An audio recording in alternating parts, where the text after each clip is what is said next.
Buenos días, mis queridos hermanos. Le ruego a nuestro Dios que nos envíe su Espíritu, que nos capacite, que nos ayude a entender su palabra y su perspectiva, que podamos entender la auténtica realidad. Hoy trataremos de reflexionar sobre un texto que lo encontramos en el Deseado de todas las gentes, que está titulado La Ley del Nuevo Reino. A través de esta reflexión, queridos hermanos, debemos de entender con profundidad qué es lo que nuestro Dios trata de transmitirnos,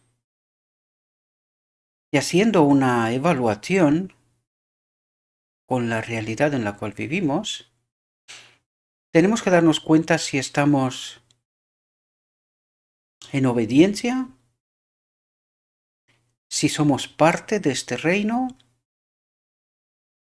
o no. Por lo tanto, la reflexión está titulada La Ley del Nuevo Reino. Y vamos a ver qué es lo que nos trata de decir nuestro Dios.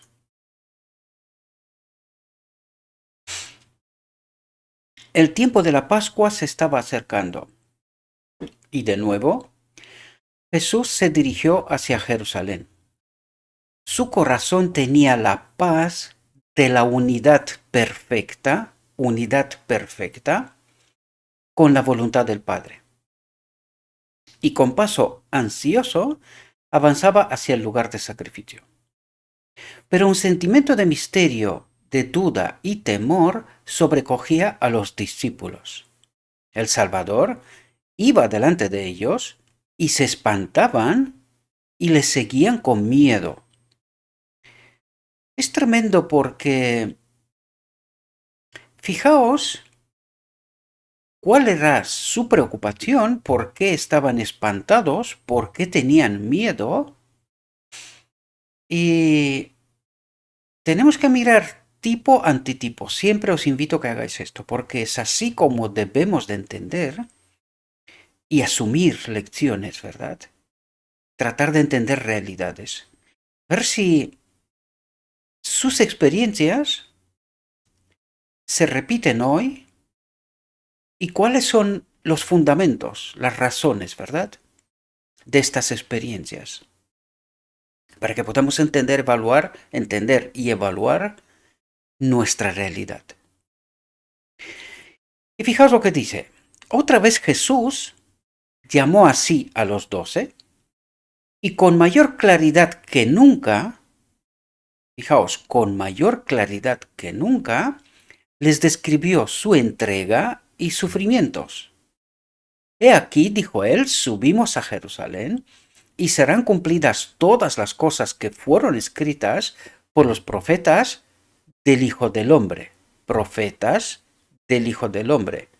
Es decir, de Cristo mismo, ¿verdad? Porque será entregado a las gentes y será escarnecido e injuriado y escupido, y después de que le hubieren azotado, le matarán, mas al tercer día resucitará. Y aquí podemos ver que Cristo les está explicando, dice, con claridad, más claridad que nunca, el futuro próximo, ¿verdad? A pocos días por delante, ¿verdad? Lo que está por acontecer. Y fijaos lo que les pasa a ellos.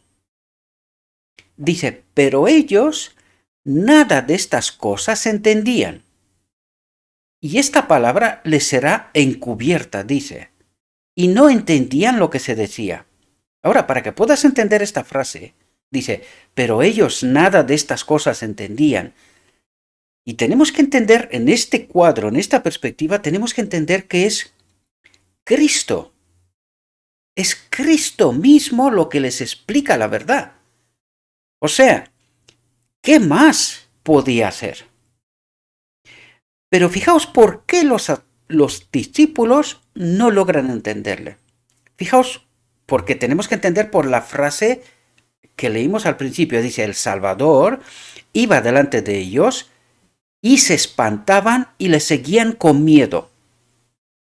Ahora, en la reflexión anterior yo les dije, el cristianismo, es decir, seguir a Cristo, porque esto es ser cristiano, seguidor de Cristo, ¿verdad? Y el miedo son incompatibles. Claro, ¿por qué nos dice el texto que ellos iban, o sea, ellos se espantaban y le seguían con miedo? ¿Qué espíritu tenían dentro? Estando con Cristo. Nosotros tenemos que entender esta realidad y asumir esta realidad, queridos, porque vais a ver verdades profundas aquí. Hoy vamos a entender quién es la iglesia. Y os lo dije en reflexiones anteriores que es Cristo la iglesia.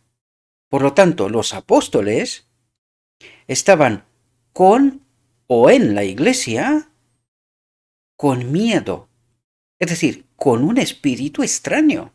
Y vais a ver por qué digo esto, porque nos lo dice el texto, pero tengo que ayudaros a entender desde el inicio de qué nos habla, qué es lo que está pasando, ¿verdad? Y los apóstoles tenían un espíritu extraño. Por eso dice, pero ellos nada de estas cosas entendían, a pesar de que el mismo Cristo dice con mayor claridad que nunca, les describió lo que estaba por acontecer y lo que estaba escrito también por los profetas. Y ellos no entienden, estando en la iglesia, con la iglesia. Espero que podáis entender este cuadro porque lo que trata de presentarnos aquí viene a desarrollar todo el resto, ¿verdad? Viene a detallar el resto. Y recordad que el texto, es decir, el título del tema es La ley del nuevo reino. Es decir, ¿cómo se manifiesta la ley en el nuevo reino? ¿De dónde? ¿Nuevo dónde? En la tierra. Porque en el cielo este reino funciona desde la eternidad, ¿verdad? Por lo tanto, lo que Cristo viene aquí es explicarles cuál es su reino, cuál es la ley y cómo se manifiesta esta ley, ¿verdad? Cómo se vive en su reino, bajo esta ley, ¿verdad? Y aquí, en este cuadro que trata de presentarnos, trata de abrir nuestra mente y decirnos, queridos, podéis estar en la iglesia, con la iglesia, que es Cristo, y lo vais a ver porque no estoy diciendo las cosas porque sí, sino que la iglesia es Cristo. Lo dijimos en reflexiones anteriores, y nosotros no entendemos igual que los discípulos porque no tenemos el espíritu correcto. Lo digo de principio, vuelvo otra vez a decir, necesitamos ser honestos, entender realidades. Mi propósito no es ofender a nadie. En términos absolutos lo digo. No es ofender, sino abrir nuestras expectativas, nuestra perspectiva, nuestra mente, para poder tratar de entender qué nos trata de decir Cristo, porque es Cristo mismo el que nos dice esas cosas, ¿verdad? Por lo tanto, ¿por qué no entendían los discípulos? Porque no tenían el espíritu correcto, mis queridos hermanos. Dice, pero ellos nada de estas cosas entendían, estando con y en la iglesia, ¿verdad? Porque acompañaban a Cristo hacía rato ya, ¿verdad? Aquí estamos al final de su ministerio. Y dice, nada entendían de estas cosas. Y dice, y esta palabra les será encubierta. ¿Encubierta de quién? Si Cristo trata de explicarles con mayor claridad que nunca lo que está por acontecer, ¿de quién les será encubierta esta palabra? De este espíritu que tenían, queridos. Si Cristo trata de explicarme la verdad, ¿cómo es que yo no la entiendo? ¿Qué es lo que está por medio que impide que yo pueda entender esta realidad? Y tenemos que entender este cuadro, mis queridos hermanos, porque en nuestra mente vamos con unos prejuicios que nos impiden, igual que a los apóstoles, entender el mensaje, el correcto mensaje, toda su profundidad, la perspectiva que Dios trata de ayudarnos a entender. Pero es que por culpa nuestra, por nuestra falta de fe, estando con Cristo, no logramos captar el mensaje. Pero ellos nada de estas cosas entendían, y esta palabra les era encubierta, y no entendían lo que se decía. Y no tenían la palabra escrita, no tuvieron los profetas, no estuvieron con Cristo 3 años y medio. Y al final del ministerio de Cristo aún no entendían nada, dice. Nada, mientras Cristo les habla con mayor claridad que nunca. ¿Puede pasar esto hoy mismo? Yo os digo esto, mis queridos hermanos, porque en este texto hay un texto que yo lo compartí con un hermano mío ayer mismo. Y me mandó de vuelta a una exposición de un pastor. Cuando llegaremos al texto explicaré más, ¿verdad?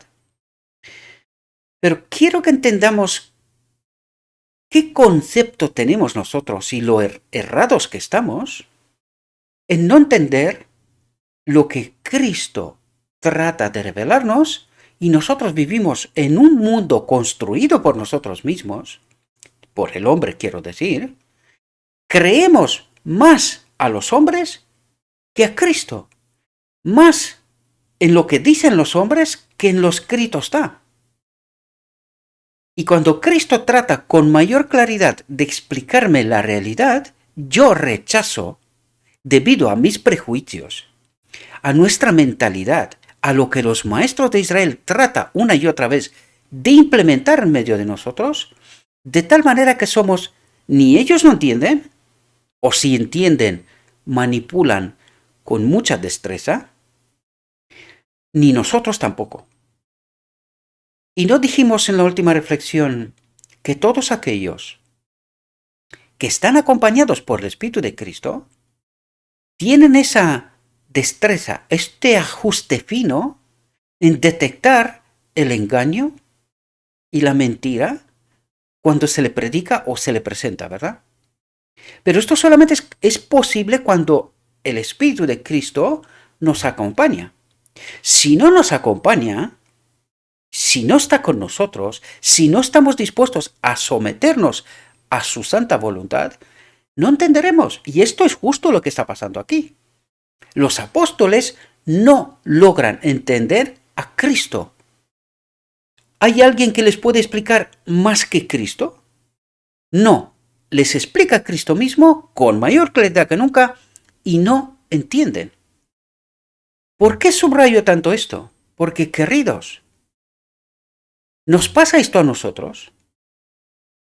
Puede pasar que ante la verdad, y proclamar incluso, porque esta persona a la que yo le mandé el texto, que ya lo comentaremos cuando llegue el momento, dice y afirma que cree en el Espíritu Profecía. Y yo le presento un texto del Espíritu Profecía y me manda de vuelta un mensaje que no quiero comentar de quién, porque es que no os quiero marear la cabeza, con manipulaciones y con interpretaciones interesadas, porque seguramente la habéis escuchado, es inevitablemente que habéis escuchado estos mensajes. Entonces digo, yo me hice la pregunta, digo, ¿cómo es posible que tú le pongas la verdad delante y no se dé cuenta del error? ¿Cómo es posible esto? ¿Cómo es posible? Porque incluso esta misma persona está reclamando y hablando en contra de la doctrina de la Trinidad como una falsedad en medio de nosotros. Es decir, ¿aceptas que hemos apostasiado de la verdad? Sin embargo, se te presenta la verdad y te niegas a asumirla. Y me está desconcertando, ¿verdad? Pues, hija, y este tema ya estaba preparado de antes. O sea, no está preparado en base a esto, por si a alguien se le ocurre esta idea. No, en absoluto. Este tema ya lo tenía preparado. Solamente lo que he hecho es añadir este mismo texto que envié a este amigo mío y solo he completado lo que el mismo Cristo nos va a decir, ¿verdad? Y os digo todas estas cosas, mis queridos hermanos, porque necesitamos estar atentos, darnos cuenta del peligro que tenemos, igual, porque esto fue lo que le dije a él también. Digo, cuidado que estás ante la misma elección de Adán en Edén. y se te presenta una verdad contaminada y no eres capaz de detectar el engaño. Y por eso resalto para que podamos entender que podemos estar en la iglesia, podemos estar ante la palabra de Dios, que nos hable el mismo Cristo y que tengamos esta misma experiencia de los apóstoles, que no entendamos nada. Es extraño, pero esto nos tiene que revelar esta sutileza del engaño, de cómo podemos estar de entrampados y ni siquiera darnos cuenta. Dice, ¿no había proclamado poco antes por doquiera, el reino de los cielos se ha acercado? ¿No había prometido Cristo mismo que muchos se sentarían con Abraham, Isaac y Jacob en el reino de Dios? ¿No había prometido a cuantos le habían dejado todo por su causa 100 veces tanto en esta vida y una parte en su reino? ¿Y no había hecho a los 12 la promesa especial de que ocuparían puestos de alto honor en su reino? A saber que se sentarían en tronos para juzgar a las 12 tribus de Israel. Acababa de decir que debían cumplirse todas las cosas escritas en los profetas concernientes a él. ¿Y no habían predicho los profetas la gloria del reino del Mesías?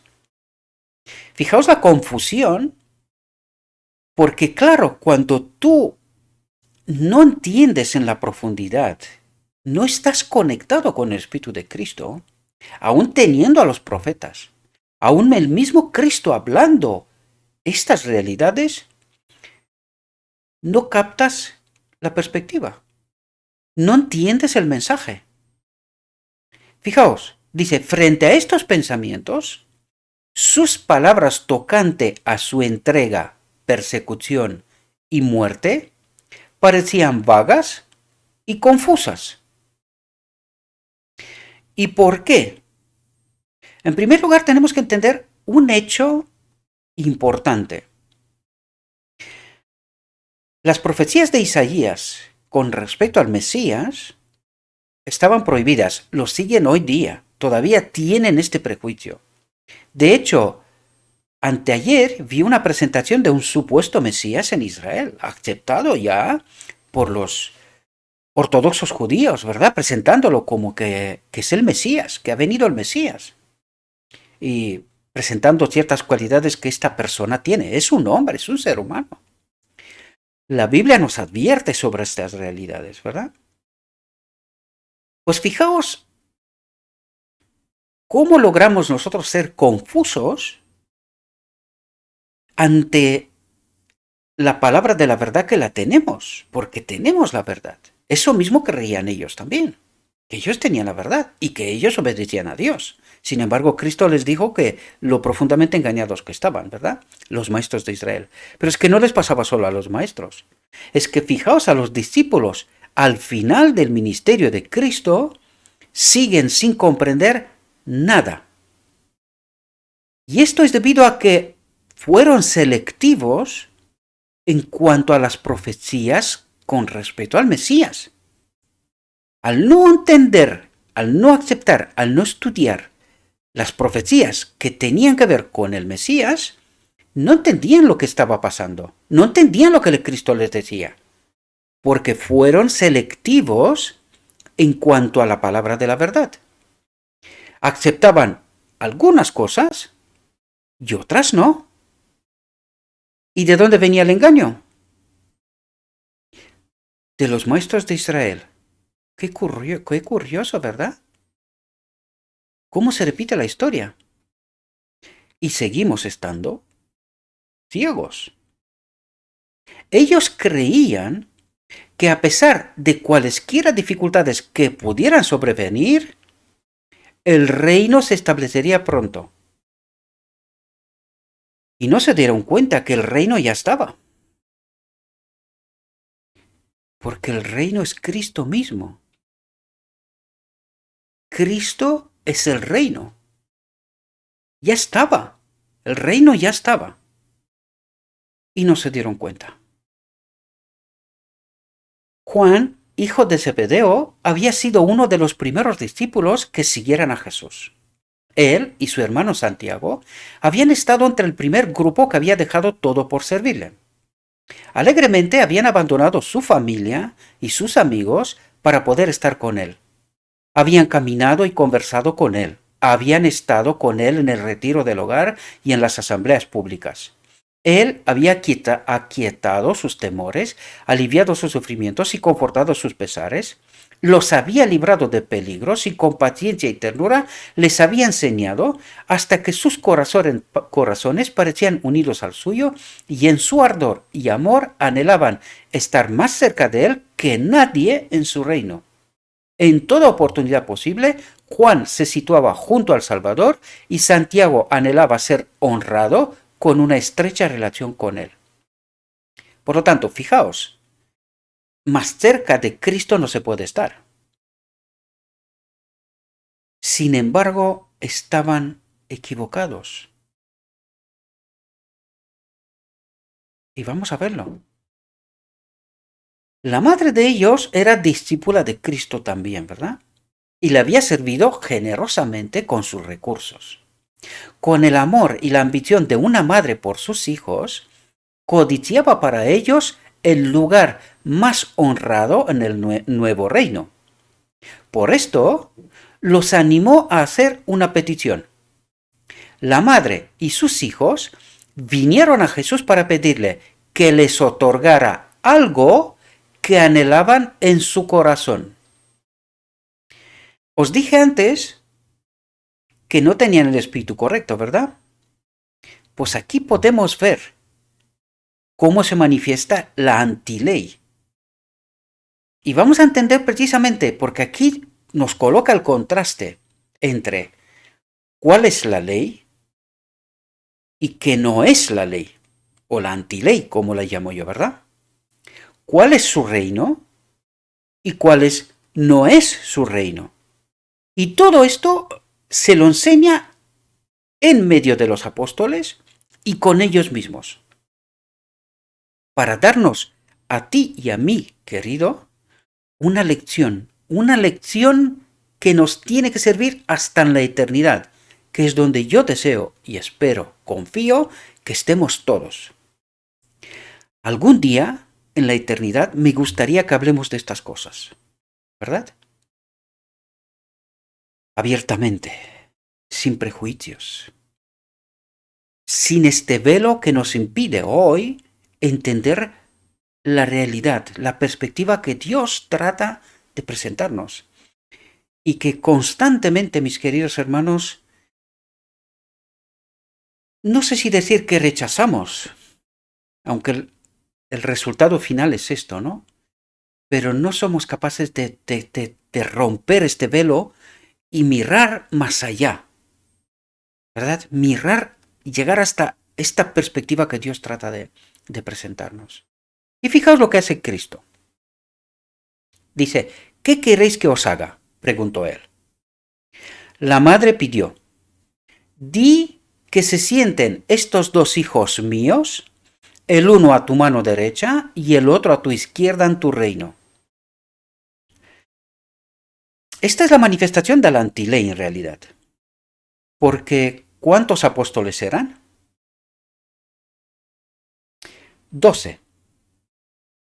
Sin embargo, podemos ver aquí que no habían aprendido la lección de la ley del nuevo reino, porque ellos, ¿qué deseo tienen?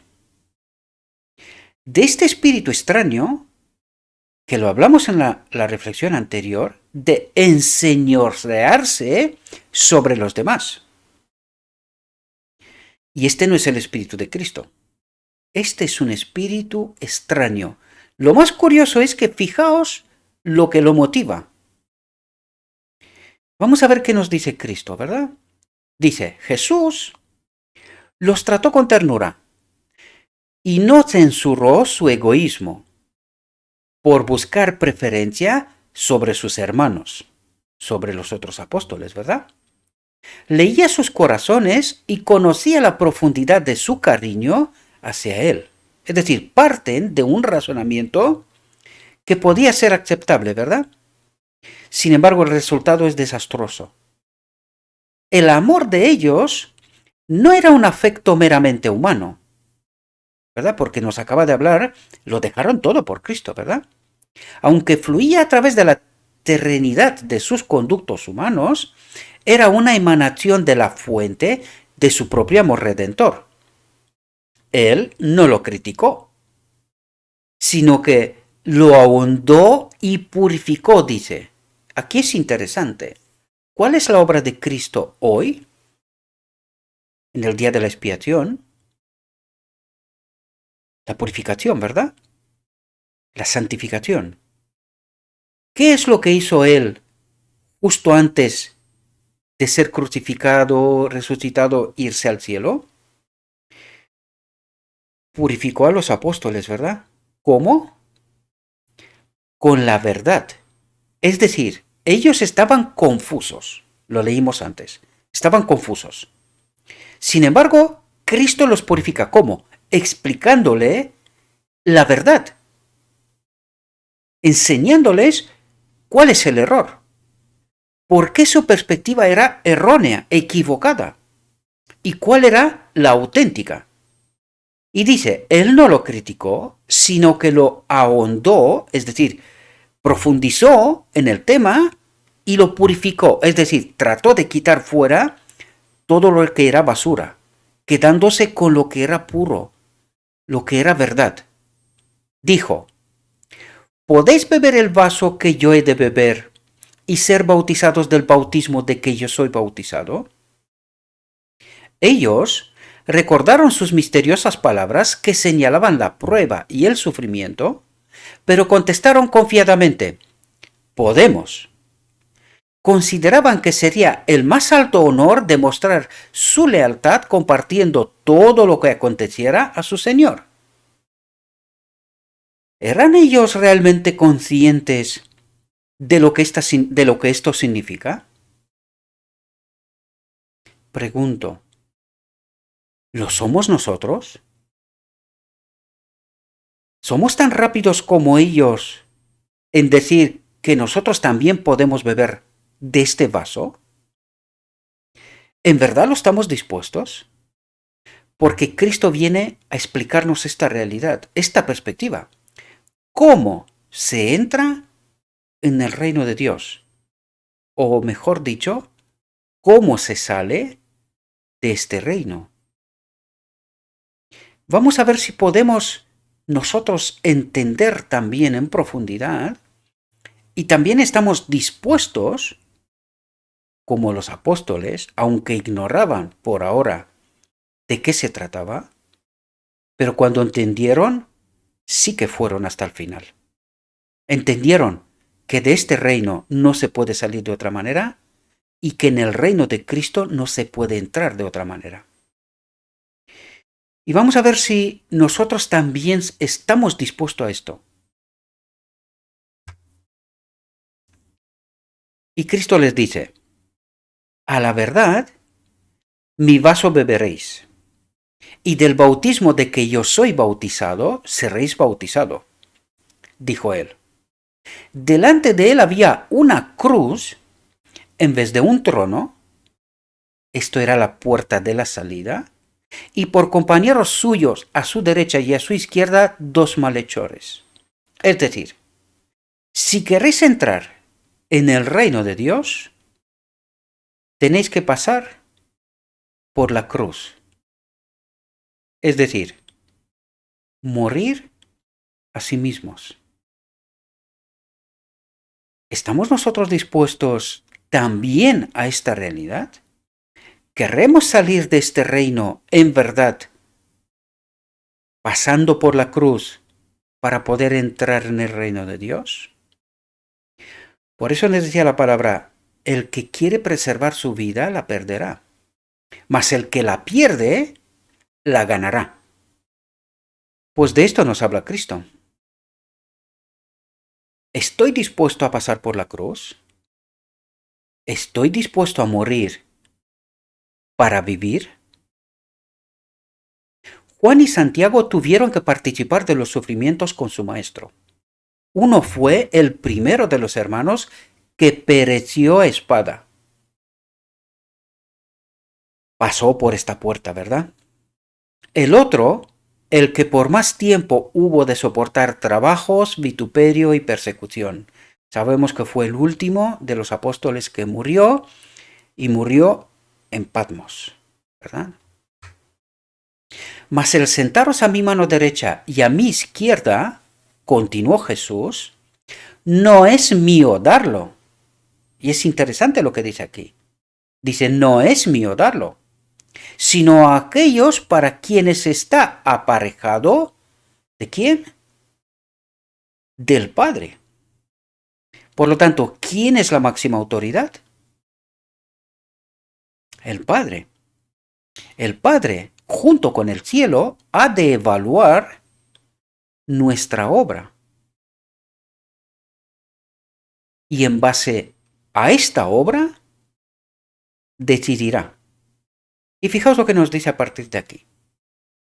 Dice, en el reino de los cielos no se alcanza la posición por favoritismo.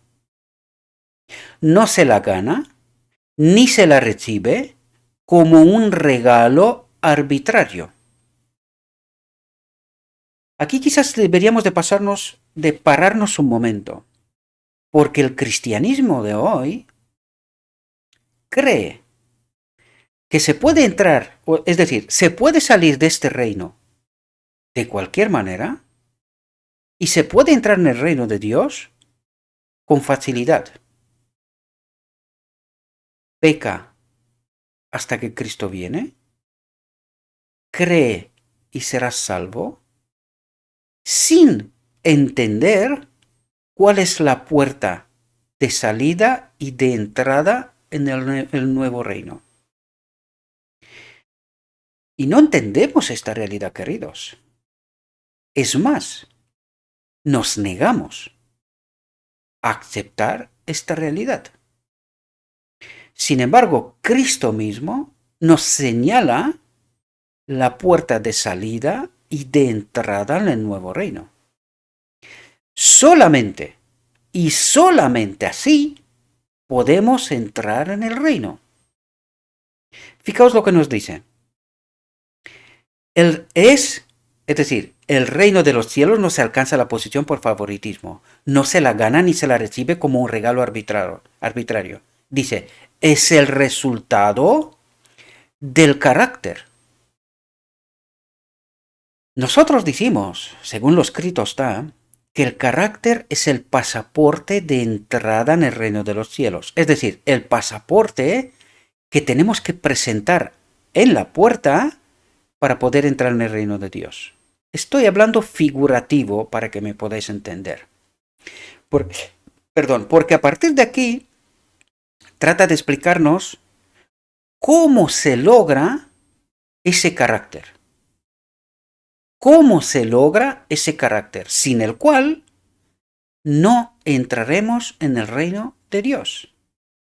Y dice, la corona y el trono son las prendas. ¿Prendas? ¿De qué nos habla? De la boda del Cordero, ¿no? ¿Os dais cuenta? La ropa que recibiremos cuando acudiremos a la boda del Cordero, ¿verdad? Y dice, la corona y el trono son las prendas de una condición alcanzada. Interesante como formula, ¿verdad?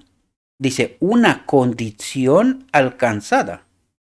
Son las arras de la victoria sobre sí mismo por medio de nuestro Señor Jesucristo. Es decir, nos dice qué necesitamos para entrar en el reino de Dios y nos da las herramientas para obtener lo que necesitamos para entrar en el reino de Dios. Y las herramientas son la victoria sobre sí mismo, sobre mí mismo, es decir, morir a mí mismo, despojarme como lo ha hecho Cristo, ¿verdad? Al venir en este mundo se despojó de sí mismo. Pues eso mismo tenemos que hacer nosotros. Al entrar en el reino de Dios, tenemos que despojarnos de nosotros mismos y arroparnos con Él, con esta prenda a los que hace ilusión, su espíritu. ¿Entendéis lo que trata de decirnos de una manera figurativa? Para que podamos entender una realidad muchísimo más profunda. Largo tiempo después, cuando se había unido en simpatía con Cristo por la participación de sus sufrimientos, el Señor le reveló a Juan cuál es la condición de la proximidad en su reino. Y dice, al que venciere, dijo Cristo, yo le daré que se siente conmigo en mi trono, así como yo he vencido y me he sentado con mi Padre en su trono. Y aquí nos revela una realidad, dice, al que venciere. ¿Venciere qué, queridos? Cuando nosotros creemos que pecando hasta que Cristo viene, entraremos en su reino. O que solo por fe, solo por creer, ya está todo hecho. ¿Y vencer qué? ¿Os dais cuenta cómo, igual que los apóstoles, teniendo la verdad, con tanto maestro de Israel, con tanta luminaria, ¿verdad? Y no lo digo de una manera despectiva, sino porque es lo que pretenden, ¿verdad? Que ellos tienen la verdad, es decir, la luz, ¿no? ¿Cómo nosotros no somos capaces de identificar la profundidad del mensaje de Cristo? Porque tenemos doctrinas y teorías que son totalmente contrarias a lo que Cristo nos dice. Nos habla con claridad lo mismo que a los apóstoles y nosotros seguimos confusos, no entendemos. Y dice, al que venciere, dijo Cristo, yo le daré que se siente conmigo en mi trono. Curioso, porque antes dijo que era el Padre. Claro, aquí hay otra lección. El Padre y Cristo son uno. Lo que decide uno, decide el otro. Esto nos habla sobre la ley. Sometimiento sobre la ley. Vivir en la ley.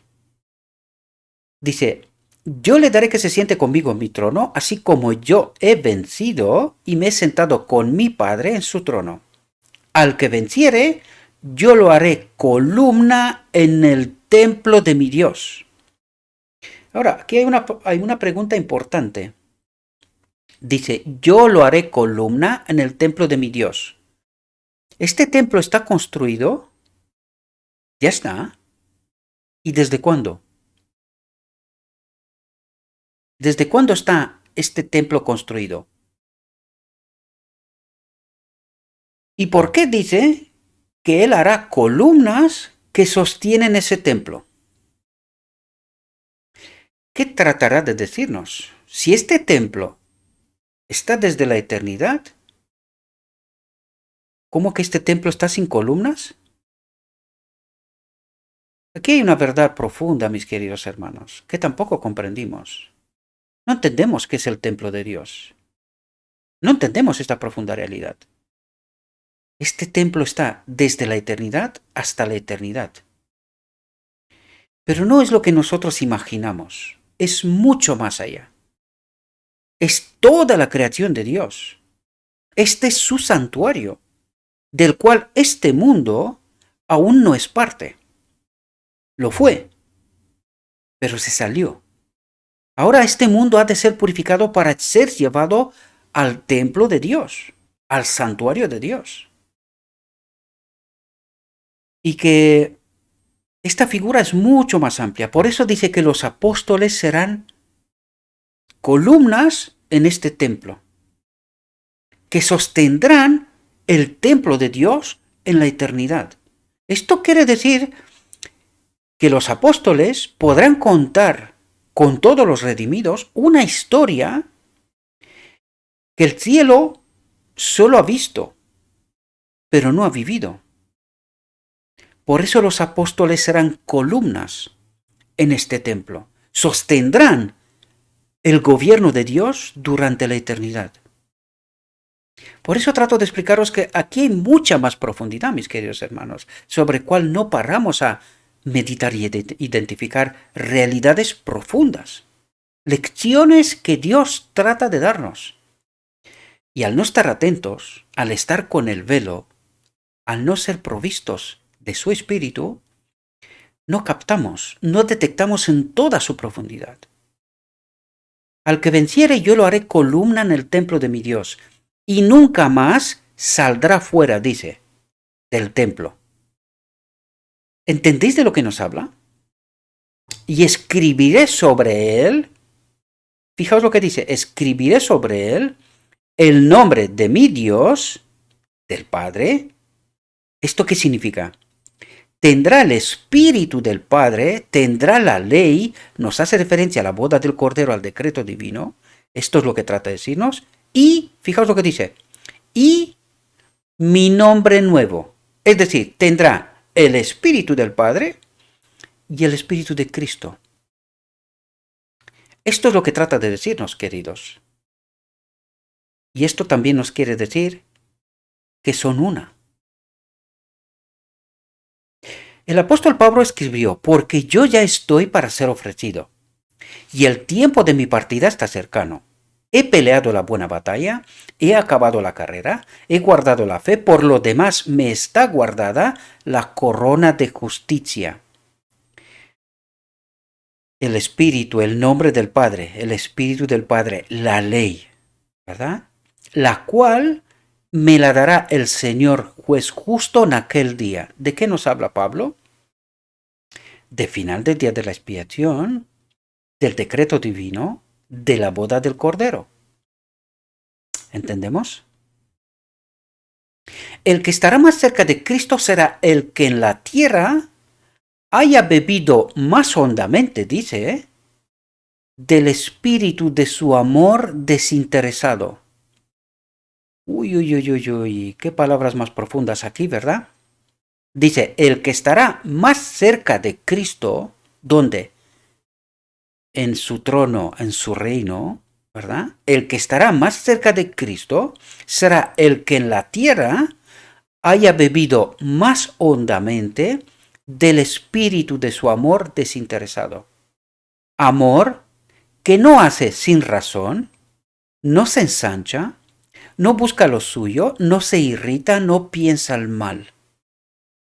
Amor que mueve al discípulo como movía al Señor a dar todo, a vivir, trabajar y sacrificarse, aún hasta la muerte, dice, para la salvación de la humanidad.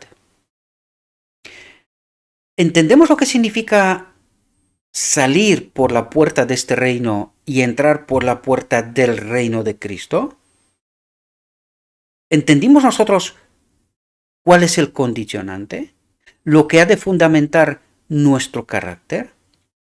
La ley. Fijaos qué es la ley y cómo se manifiesta. Fijaos, dice, amor que mueve al discípulo como movía al Señor. Amor, ¿qué es amor? La ley, la presencia del Padre, ¿verdad? Por lo tanto, amor que mueve al discípulo como movía al Señor. ¿Qué movía al Señor? La presencia del Padre en él mismo, la ley. Y dice, a dar todo. ¿Cuánto es todo? Todo. A vivir, trabajar y sacrificarse, dice, aún hasta la muerte, referencia a la cruz, muerte a sí mismo, para la salvación de la humanidad, dice. No para mí, no, dice, para la salvación de la humanidad. Aquí hay toda una teología, para que entendamos, escondida. Porque cuando te pones a analizar esta frase, te mueres. Te mueres. Porque aquí dice que tienes que darlo todo, vivir y sacrificarte, aún hasta la muerte, pero no para ti. Dice, para la salvación de la humanidad.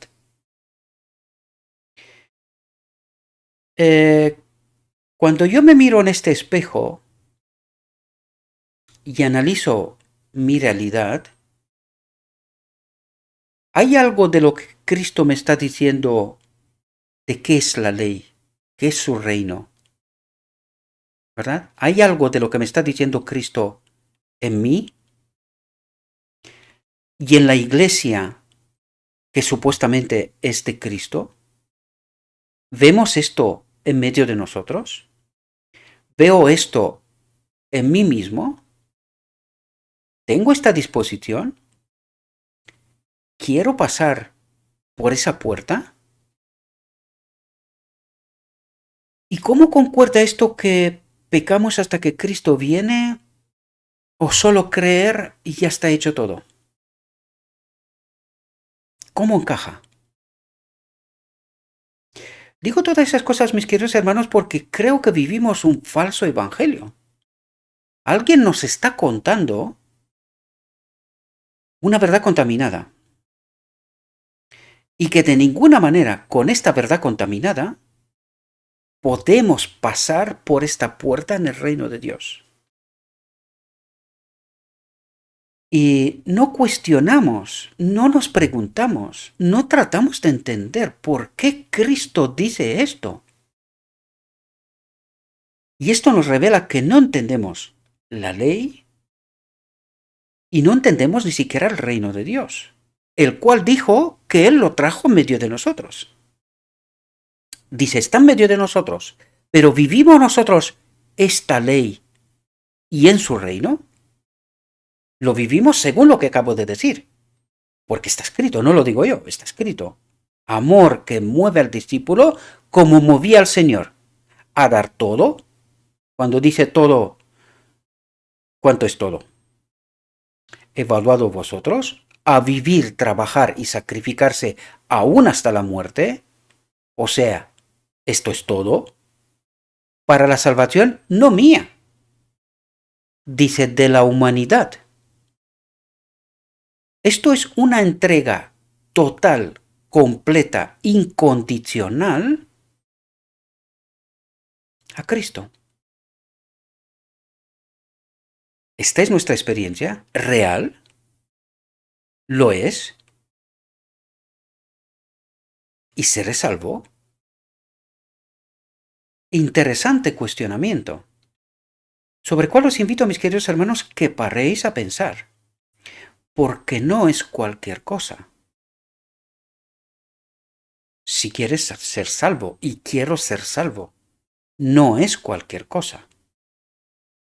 Este espíritu, dice, se puso de manifiesto en la vida de Pablo. Él dijo, porque para mí el vivir es Cristo, porque su vida revelaba a Cristo ante los hombres, y el morir es ganancia, dice. Claro, porque él entendió lo que dijo Cristo. El que preserva su vida, la perderá. Y el que la pierde, la gana. Por eso dice él, y el morir es ganancia. Ganancia para Cristo. La muerte misma pondría de manifiesto el poder de su gracia y ganaría almas para él. Será engrandecido Cristo, dice, en mi cuerpo, dijo él, o por vida o por muerte. Pablo era un ser humano. Si algunos creen que Cristo era un Dios en la tierra, pues ¿qué decimos de Pablo? Rebajemos el estándar, ¿verdad? Por decirlo de alguna manera. Siquiera en el espejo de Pablo podríamos mirar, podríamos decir al menos lo que dijo Pablo. ¿Y somos salvos?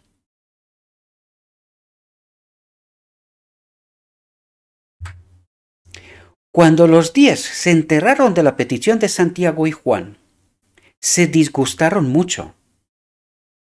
Porque fijaos cuál es el espíritu. Es que no era Santiago y Juan solamente. Es que lo eran todos. ¿Y nosotros? El puesto más alto en el reino era precisamente lo que cada uno está buscando para sí mismo. ¿Y cuál es ese espíritu? ¿Podemos darnos cuenta? Y se enojaron, porque los 2 discípulos habían obtenido una aparente ventaja sobre ellos. ¿Podéis daros cuenta cómo obra este espíritu maligno? Dice, una aparente ventaja sobre ellos. Era más bien en su mente, una imaginación. Y ya estaban dispuestos a actuar. ¿Verdad? Fijaos cómo actúa Cristo. Dice, otra vez, pareció renovarse la contienda en cuanto a cuál sería el mayor, cuando Jesús, llamándolos así, dijo a los indignados discípulos, sabéis que los que se ven ser príncipes entre las gentes, se enseñorean de ellas, y los que entre ellas son grandes, tienen sobre ellas potestad. Mas no será así entre vosotros, dice. ¿Y qué es lo que está tratando de hacer Cristo aquí? Fundamentar su iglesia, queridos. Mas entre vosotros no será así. O mas no será así entre vosotros. Mejor dicho, para ser exactos con el texto. ¿Y qué es lo que está haciendo Cristo aquí? ¿A quién se está dirigiendo? A los apóstoles. ¿Y qué es lo que les está diciendo? Que entre vosotros no hay nadie más que nadie. Todos sois iguales. ¿Y quién es la iglesia? Esto vamos a averiguar enseguida, porque necesitamos entender estas profundidades, queridos. Estamos tan profundamente equivocados. ¿De quién es la iglesia? ¿Qué es la iglesia? ¿Cuál es la ley y cómo se manifiesta?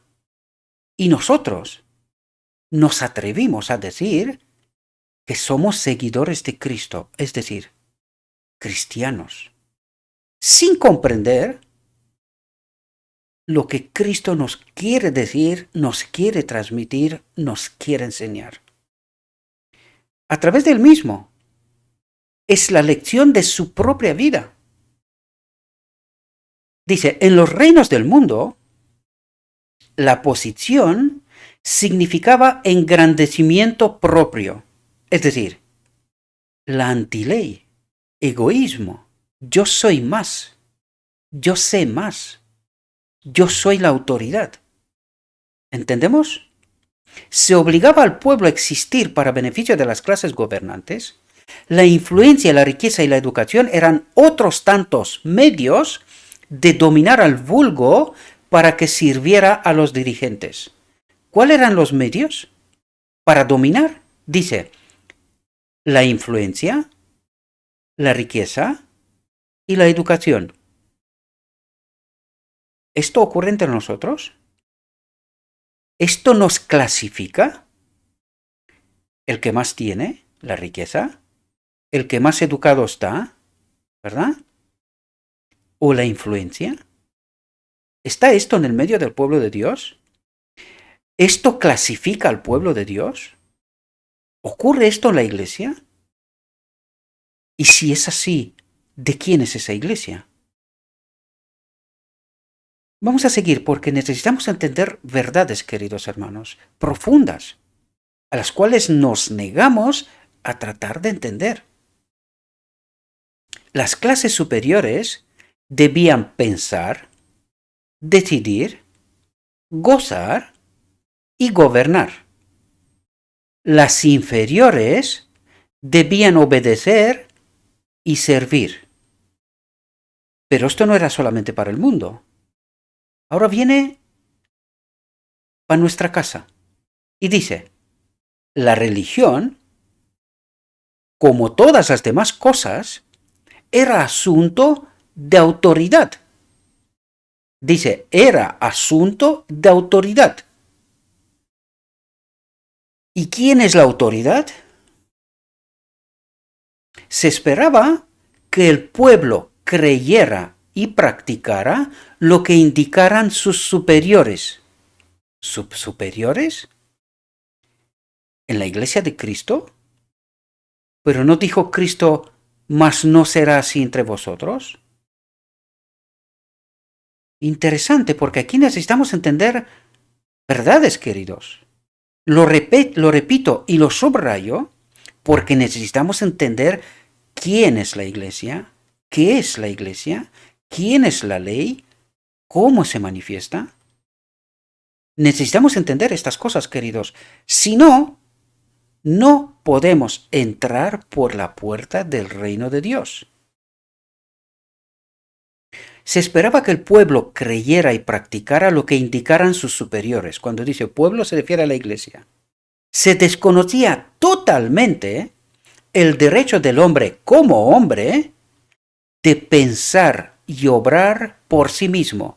¿Por qué? Porque hay quien tiene autoridad para hacerlo. Vosotros no tenéis que pensar, solo obedecer y ejecutar. Ya hay quien piensa en medio de la iglesia. Cristo, fijaos lo que estaba haciendo Cristo, fijaos para que podamos entender realidades.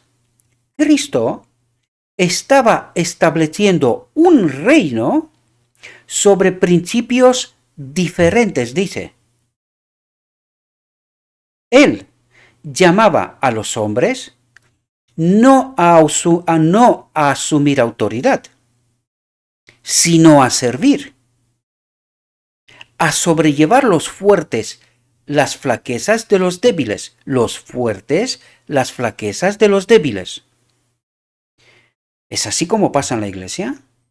El poder, la posición, el talento y la educación colocaban a su poseedor bajo una obligación mayor de servir a sus semejantes. ¿Qué es lo que ha hecho Cristo?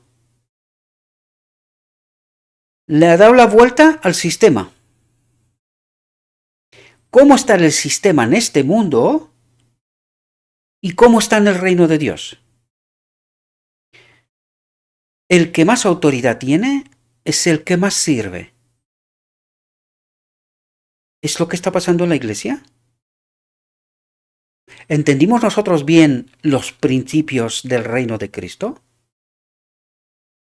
Aún al menor de los discípulos de Cristo se dice, porque todas las cosas son por vuestra causa. El Hijo del Hombre no vino para ser servido, dice, sino para servir y para dar su vida en rescate por muchos.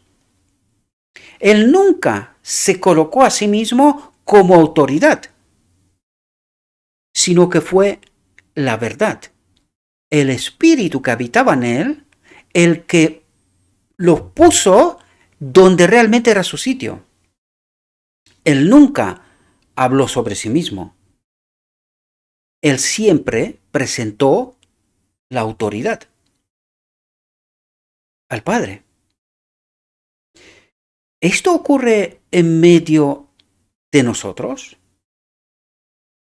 ¿De su iglesia? El Hijo del Hombre no vino para ser servido, sino para servir y para dar su vida en rescate por muchos. Entre los discípulos, Cristo era en todo sentido un un portador de cargas. Él compartía su pobreza.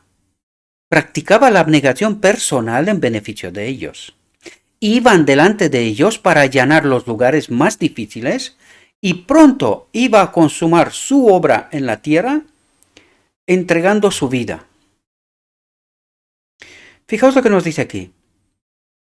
El principio por el cual Cristo se regía, debe regir a los miembros de la iglesia, la cual es su cuerpo. ¿Quién es la iglesia? ¿Entendemos quién es la iglesia? Es Cristo.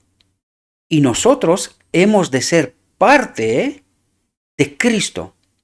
Ahora, aquí cabe una pregunta sumamente importante. ¿En Cristo hay falsedad, mentira y engaño? Si yo soy parte del cuerpo de Cristo y vivo en mentira, falsedad y engaño, ¿soy parte de este cuerpo?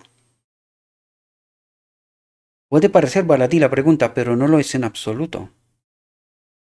Es así como tenemos que darnos cuenta de cómo Cristo puede presentarnos delante del Padre como justificados.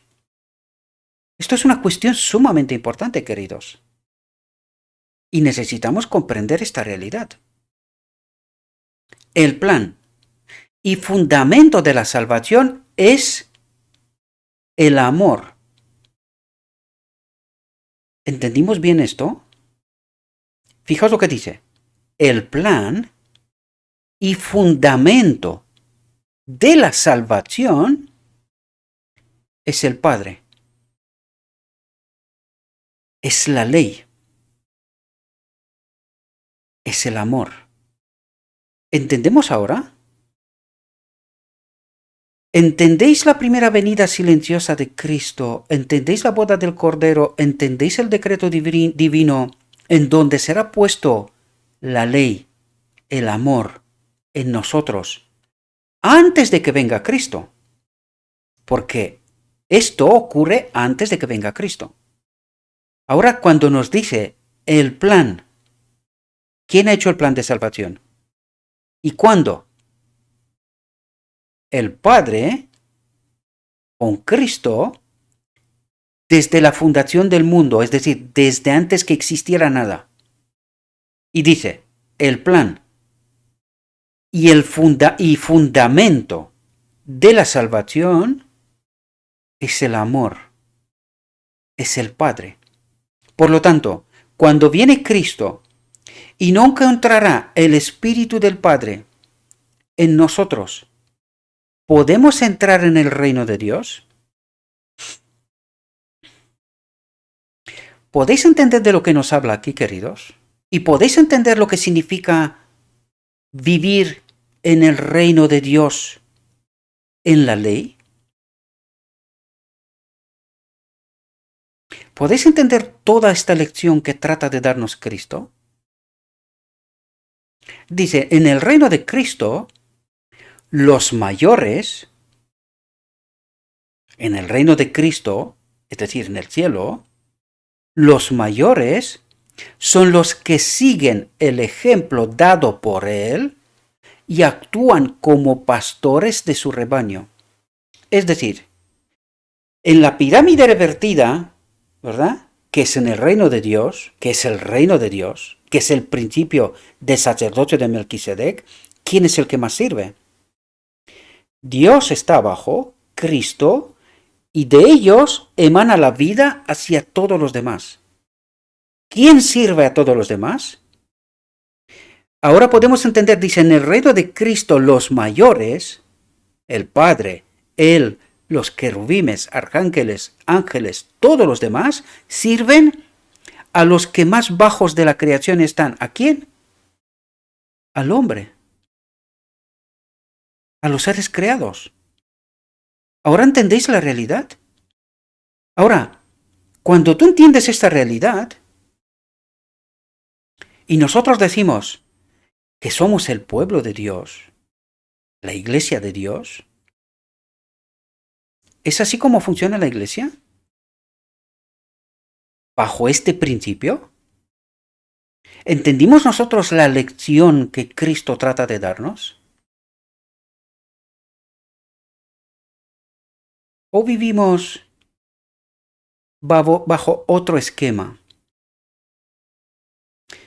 ¿Y de quién es ese esquema?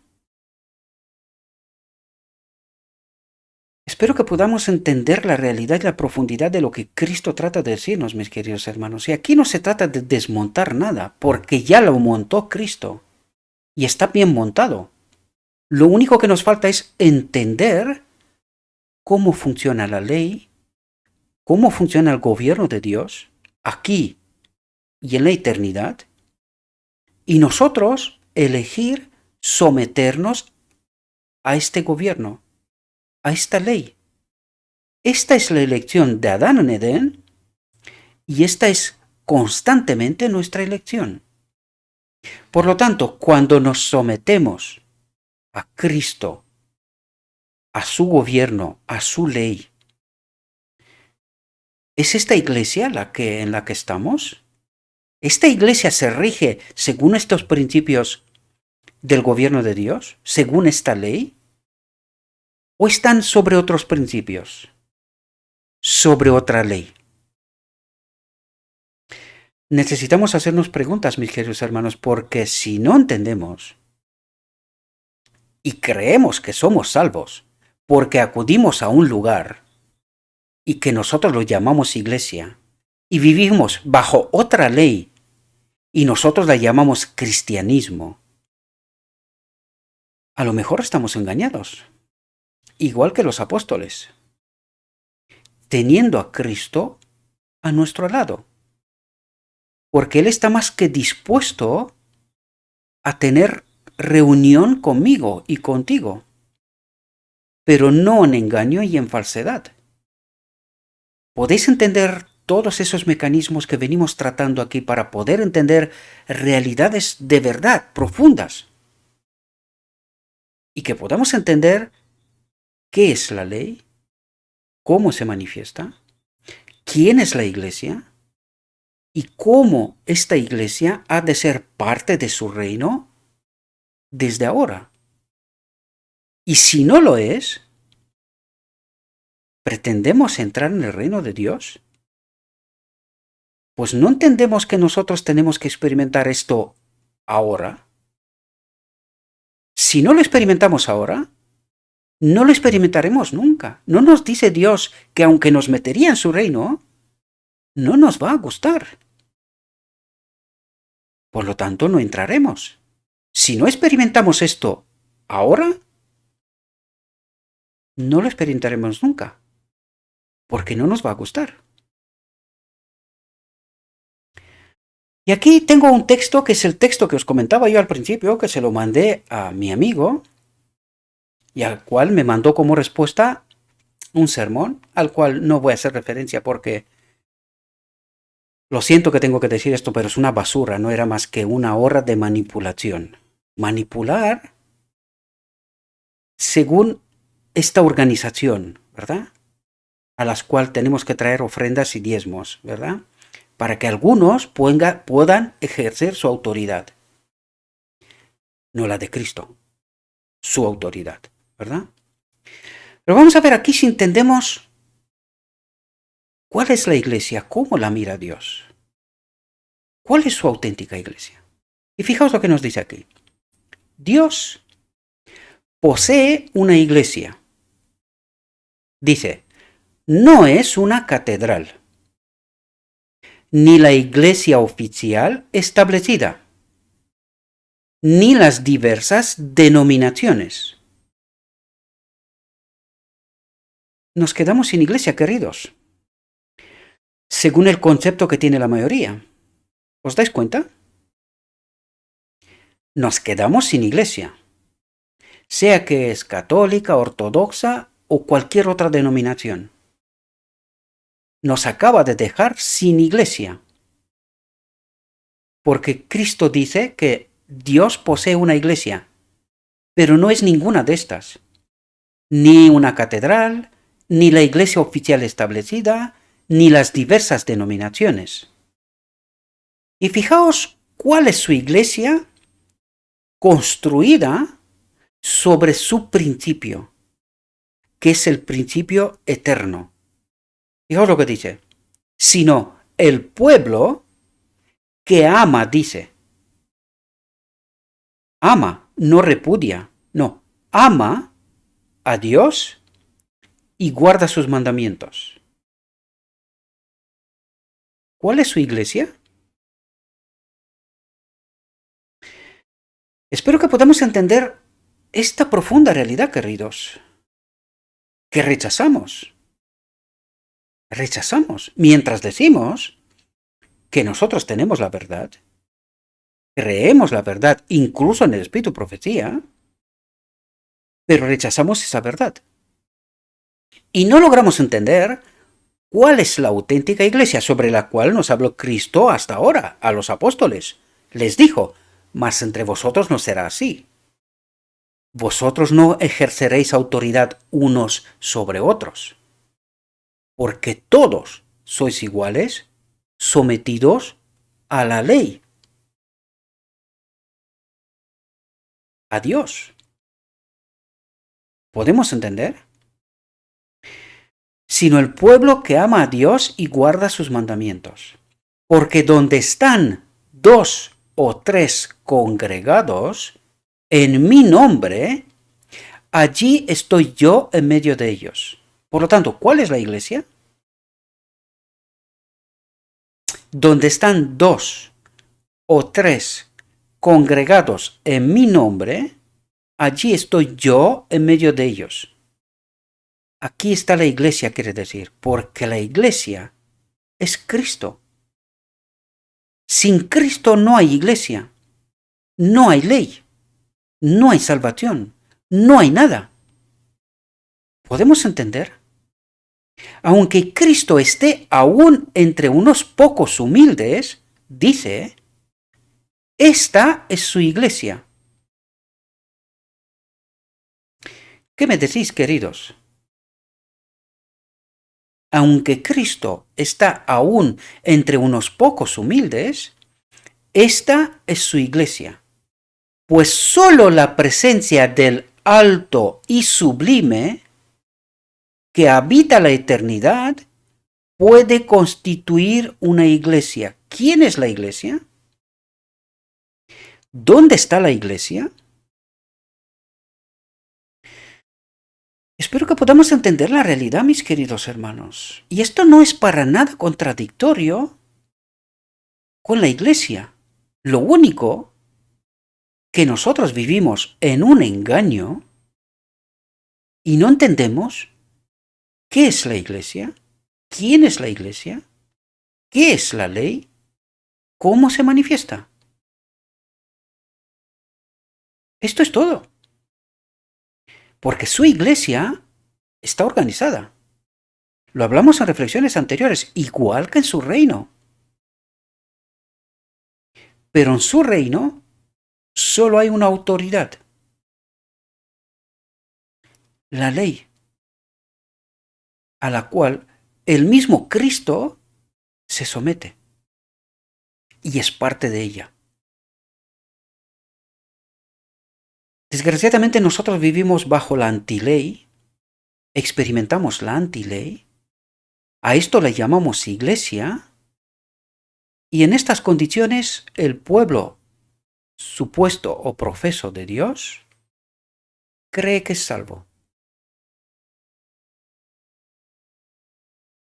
Donde 2 o 3 que aman y obedecen los mandamientos de Dios están presentes. Jesús, donde 2 o 3 que aman y obedecen los mandamientos de Dios están presentes, Jesús los preside, ya sea en un lugar desolado de la tierra, en el desierto, en la ciudad o encerrados en los muros de una prisión. ¿Dónde es la iglesia? Y dice, ¿quién los preside? ¿Quién es la autoridad? ¿Entendéis, queridos? Ya sea en un lugar desolado de la tierra, en el desierto, en la ciudad o encerrados en los muros de una prisión. Esta es la iglesia. La gloria de Dios ha penetrado estas últimas, colmando de gloriosos rayos de luz celestial las oscuras másmoras. Fijaos lo que dice aquí. Sus santos pueden sufrir, pero sus sufrimientos, como los apóstoles de antaño, esparcirán su fe y ganarán almas para Cristo y glorificarán su santo nombre. Dice, la más amarga oposición dirigida por los que odian la gran norma moral de justicia de Dios no deberían sacudir, ni lo harán, al alma firme que confía plenamente en Dios. Y aquí tenemos que pararnos un momento, mis queridos hermanos, porque claro, aquí nos habla de persecución en medio del pueblo de Dios, ¿verdad? Dice, la más amarga oposición dirigida por los que odian la gran norma moral de justicia de Dios no deberían sacudir ni lo harán a los que sí aman a Dios y su ley. Por lo tanto, eso tiene que pasar en medio de su iglesia. Ahora, quiero que os quiero explicar una realidad que reside de lo escrito está, ¿verdad? Es decir, Cristo dijo que el trigo y la cizaña habitarán juntos hasta el final del tiempo. Es Él el que separará el trigo de la cizaña, no nosotros. Ahora, ¿esto qué quiere decir? Tenemos que entender que cuando la iglesia de la Odisea fue fundada,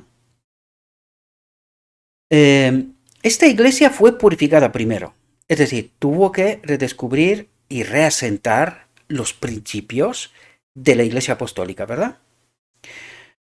Durante 44 años, hasta que se rechazó el mensaje de la justicia de Cristo en 1888, esa iglesia permaneció fundada sobre la verdad, sobre Cristo. Cuando el Espíritu de Cristo se retiró, este camino largo de apostasía empezó. Por lo tanto, es así como se explica de qué es lo que les está pasando a nuestra iglesia, ¿verdad? A la iglesia de la Odisea. Ahora bien, el Espíritu de Profecía nos dice que de dentro de esta iglesia saldrá un remanente. Cuando dice saldrá, se refiere, no comen del vino de Babilonia, porque apostasiar significa comer del vino de Babilonia, ¿verdad? Doctrina falsa. Esta iglesia dejará de comer, es decir, este pueblo dejará de comer, de beber de esta apostasía, pero seguirá dentro de la iglesia organizada. Es decir, cuando el Apocalipsis nos dice salid de ella, pueblo mío, no se refiere salid de en medio de la organización, sino salid de esas teorías falsas, purifíquese, santifíquese, apártese. ¿Entendéis? De eso se trata. Es decir, estando en medio de la iglesia, siempre y cuando se puede, porque yo ya lo he dicho en muchas ocasiones, la misma iglesia está separando a los 144.000, ¿verdad? Pero habrá unos que están en los libros y otros que no necesariamente están en los libros. Y esto es bíblico, no hace falta ni que lo demuestre. Estudiemos y vamos a llegar a estas conclusiones, ¿verdad? Por lo tanto, no es necesario salirse de ahí. Podemos permanecer, pero no tenemos por qué beber de esas teorías. ¿Entendéis? Porque no hay más iglesias, es decir, no hay otra iglesia organizada. No hay, no habrá. Podemos salir y montar nosotros todo, cada uno nuestro chiringuito.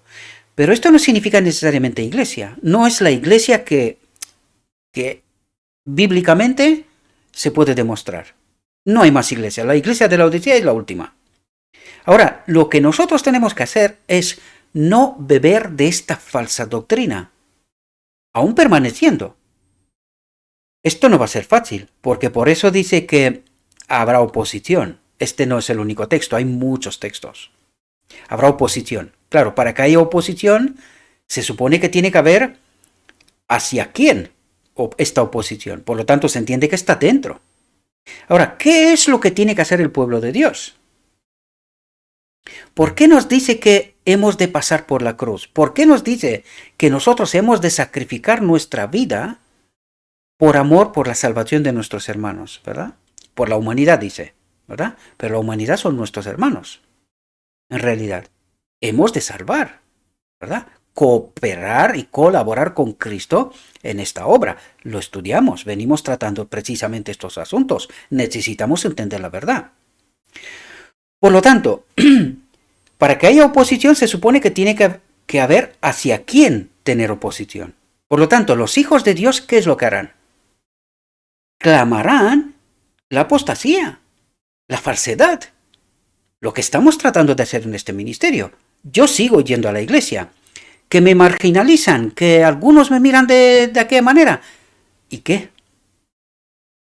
¿No nos acaba de decir Cristo cuál es su auténtica iglesia? ¿Podéis entender? Su auténtica iglesia son los 144.000, que salen ¿de dónde? De todas partes. De todas partes. Por eso nos dice cuál es su iglesia. Aquellos que aman a Dios y guardan sus mandamientos. Y son de todas partes. No señala una iglesia en concreto. Que a una iglesia, a la iglesia de la Odisea, se le dio un mensaje y una obra específica, sí. Pero si ha apostasiado, ¿quién toma este mensaje y quién proclama este mensaje? Sino los 144.000, ¿no? Los 144.000, ¿qué harán? Predicarán la verdad de Cristo. ¿Y eso despertará animosidad? Sí. ¿Y el zarandeo? También. Por lo tanto, hemos de permanecer dentro. ¿Por qué? Hay otro aspecto que tenemos que tener en cuenta. Dentro de la iglesia tiene que verse el carácter de los que obedecen y aman a Dios en contraste con aquellos que solo creen, ¿verdad? Solo creen que aman y obedecen a Dios. Por lo tanto, estos caracteres tienen que hacer contraste. ¿Por qué? Para que los que están en la falsedad puedan darse cuenta de la realidad, que tengan también su oportunidad de aceptar en verdad a Dios. No a través de una denominación y de unos credos, sino aceptar de verdad a Dios. ¿Qué significa esto? Pues tan sencillo como la elección de Adán. Elegir a Dios, a su ley que habite en nosotros. ¿No es eso lo que nos dice el Evangelio y no es eso la culminación del día de la expiación? La invitación a la boda del Cordero, es decir, donde recibiremos el Espíritu del Padre, nuestra naturaleza será cambiada. Por lo tanto, necesitamos entender bien estos contextos, mis queridos hermanos. Hay mucho que hablar aquí y seguiremos hablando, porque no quiero alargarme mucho más de lo que es necesario. Estos dos textos son un añadido en el capítulo a la ley del nuevo reino del deseo de todas las gentes. Los puse porque necesitamos entender de qué nos habla Cristo. Por eso los añadió, porque necesitamos entender quién es la iglesia. ¿Entendemos? ¿Quién es la auténtica iglesia? ¿Cuál es la ley y cómo se manifiesta? Y esto es absolutamente necesario y fundamental comprenderlo y elegir en base a la verdad. A nosotros no nos interesa ni ser políticamente correctos, ni parecer y confundir, ni nada de por estilo. No, nosotros tenemos que ser como Cristo, sencillos, claros y directos. Luego ya cada uno tome su decisión y ahora mismo vendrá a hablarnos precisamente de este asunto. Dice, las palabras de Pablo revelan la verdadera dignidad y honra de la vida. Hemos vuelto al texto de la ley del nuevo reino del capítulo del deseo de todas las gentes. Hemos vuelto a este texto, ¿verdad? Las palabras de Pablo revelan la verdadera dignidad y honra de la vida cristiana. Por lo cual, siendo libre para con todos, me he hecho siervo de todos, no procurando mi propio beneficio, sino el de muchos, para que sean salvos. Es decir, ¿obedeció Pablo la auténtica ley? ¿Murió a sí mismo para salvar a muchos? ¿Entendéis de lo que nos habla? Nos habla de la ley, lo que acabamos de ver antes, ¿verdad? Y fijaos lo que dice aquí. En asuntos de conciencia, el alma debe ser dejada libre. Ninguno debe dominar otra mente, juzgar por otro o prescribirle su deber. Dios da a cada alma libertad para pensar y seguir sus propias convicciones, de manera que cada uno de nosotros dará a Dios razón de sí. Es decir, Dios me preguntará, ¿qué he hecho con la palabra y con su espíritu? Es decir, con Cristo, con la verdad. Y me preguntará a mí. No me dirá, ¿qué te ha dicho tu pastor, ni tu maestro de Israel, ni tu director de escuela sabática, ni tu maestro de escuela sabática? No, no. No me va a preguntar por eso. No, me va a preguntar, ¿entendiste el mensaje que te mandé? ¿De la verdad, de la palabra? ¿Fuiste conectado con mi espíritu? ¿Y cómo viviste? ¿Como Pablo? ¿O bajo otra ley? ¿Bajo otro esquema que no era el de Cristo? ¿Entendéis? Por lo tanto, a cada uno ha de dar razón de sí ante Dios. Ninguno tiene el derecho de fundir su propia individualidad en la de otro. En todos los asuntos en que hay principios en juego, cada uno esté asegurado en su ánimo, a través de la palabra, ¿verdad? Y del espíritu. Por eso nos dice, en su ánimo, en su conciencia. En el reino de Cristo no hay opresión señoril ni imposición de costumbres, dice. Los ángeles del cielo no vienen a la tierra para mandar y exigir homenaje, sino como mensajeros de misericordia para cooperar con los hombres en la elevación de la humanidad, en experimentar de nuevo esta naturaleza perdida, el Espíritu del Padre, la ley. De esto nos habla, ¿verdad? Los principios y las palabras mismas de la enseñanza del Salvador, en su divina hermosura, permanecieron en la memoria del discípulo amado de Juan, ¿verdad? En sus últimos días, el pensamiento central del testimonio de Juan a las iglesias, dice iglesias, de la casa de tal, de la casa de cual, del otro. Aprendimos antes dónde está la iglesia, ¿verdad? En sus últimos días, el pensamiento central del testimonio de Juan a las iglesias era, porque este es el mensaje que habéis oído desde el principio. Y nos cuenta la ley, que nos amemos unos a otros, dice. Que nos amemos unos a otros. En esto hemos conocido el amor, el espíritu, porque Él puso su vida por nosotros, Cristo. También nosotros debemos poner nuestras vidas por los hermanos. Dice, por los hermanos, no por nosotros. Nosotros no vivimos por nosotros, porque esto es egoísmo, es la antiley. Nosotros vivimos por los hermanos, dice. Esta es la ley. Esta es la iglesia. El fundamento del gobierno de Dios.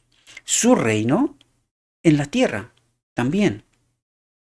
Este es el principio bajo cual podemos y debemos de vivir si queremos ser parte del reino de Dios. Dice, tal era el espíritu que animaba a la iglesia primitiva. ¿Y por qué se va a la iglesia primitiva? Porque solamente en esta iglesia que fundó el mismo Cristo podemos encontrar las bases, los fundamentos de la auténtica iglesia, los fundamentos de su reino, la ley. ¿Podemos entender? Y por eso nos manda directamente a esta iglesia, la que era pura, sin contaminar. Luego se contaminó, pero en principio fue pura. Después del derramamiento del Espíritu Santo, la multitud de los que habían creído era de un corazón y un alma. Y ninguno decía ser suyo algo de lo que poseía. Es decir, no experimentaban el egoísmo. Todo lo que conseguían y recibían del mismo Cristo Porque tenemos que entender que todo lo que tenemos, todo lo que somos, todo lo que recibimos, es de Cristo, no es nuestro. Por eso ellos experimentaban la ley. La ley, esta es la ley. Experimentaban, vivían bajo esta ley. Por eso dice, y ninguno decía ser suyo algo de lo que poseía, mas todas las cosas les eran comunes. Esto es iglesia, queridos. Esta es la auténtica iglesia, en donde el amor se expresa, sirve. ¿Entendéis? Y el egoísmo no cabe, no tiene lugar. Por eso os digo yo, ¿cómo podemos creer que viviendo en esta iglesia en la que vivimos, bajo esta ley del egoísmo en la que vivimos, nosotros podemos pretender ser parte del reino de Dios? Viviendo en egoísmo, bajo una autoridad que no es la de Cristo. Y esto es lo que trata de decirnos, mis queridos hermanos. Por eso nos dice todo lo que nos dice. Y esto no significa desmontar nada, sino simplemente colocar los fundamentos, las bases, las que Cristo mismo colocó. Mas entre vosotros, que no sea así, como en el mundo, ¿verdad? Ningún necesitado había entre ellos, dice. ¿Y esto pasa en nuestra iglesia? ¿Es lo que experimentamos? ¿O es el que más tiene, el mejor escaparate, mejor cuenta, mejor coche, mejor ropa y en mejores posiciones? Necesitamos entender, queridos, la ley, la iglesia, la antiley y lo que no es iglesia. Y ante estas dos realidades, nosotros hemos de elegir, ¿queremos la ley o la antiley? Y en función de nuestra decisión, seremos o no salvos. Y los apóstoles daban testimonio de la resurrección, dice, del Señor Jesús con gran esfuerzo y gran gracia, gran espíritu era en todos ellos. ¿Y por qué daban testimonio de la resurrección de Cristo? Porque creían en Cristo, el hombre, el Hijo de Dios, que se fue en el reino para preparar un lugar para ellos. Pero ellos vivían bajo su espíritu en esta tierra, en su reino, bajo su ley. Y por eso dice, daban testimonio de la resurrección. Creían en este Salvador que les enseñó cómo se tiene que vivir en su reino. Y esta es nuestra gran lección, queridos hermanos. No se trata de desmontar nada, sino que estando en la iglesia, hemos de vivir en el reino de Dios, ser muestra de que nuestro Redentor vive y nosotros vivimos con Él. Él en nosotros, la ley en su reino. Espero, mis queridos hermanos, que esta reflexión os haya podido ayudar. Espero que podamos poner fundamentos reales, verdaderos. Dejemos de vivir en engaño y en falsedad. Los auténticos hijos de Dios son atalayas que dan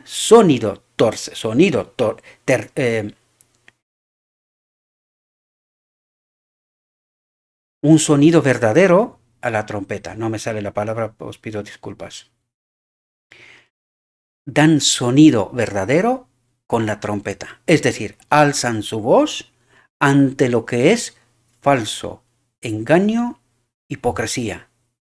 Y viven para que todos los demás puedan ser salvos. Y esto no se puede hacer vivir confundiendo, pareciendo que sí, pero que no. Hemos de proclamar la verdad. hemos de tomar posición para Cristo. Si no vivimos de esta manera, no pretendamos estar en su reino, porque su reino está hoy en medio de nosotros. De mí y de ti depende si quiero vivir en su reino o quiero vivir tal como estamos, en la propuesta de un otro reino sin la ley, sin el Espíritu de Dios, con y en nosotros. Espero, mis queridos hermanos, que esta reflexión os pueda ayudar. Como siempre, os invito que vosotros mismos vayáis y estudiéis y saquéis vuestras propias conclusiones, porque no os preguntará por lo que ha dicho Gabriel, se os preguntará por lo escrito está.